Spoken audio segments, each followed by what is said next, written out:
I think that Trump's doing the right thing. He's doing a reset. And ultimately, this is about dealing with China as well. And I think he's done a masterful job. I told somebody today that President Trump is playing chess while while Democrats are playing Connect Four.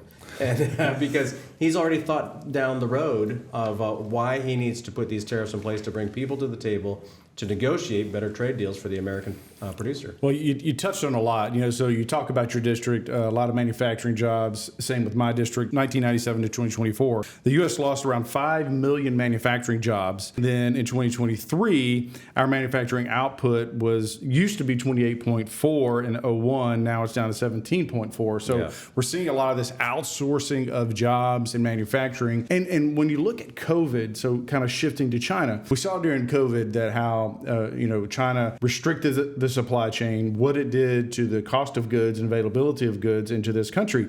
And so now as we have this opening up of the trade markets, right, that we have the opportunity to decouple from China. That's right. To be less dependent on our adversaries. It's 4D chess. There was a lot of folks that were criticizing the president, talking, as you mentioned, starting a trade war, but in reality, what we now have is 75 countries are now at the table. Negotiating, renegotiating, and going to give greater access to U.S. businesses.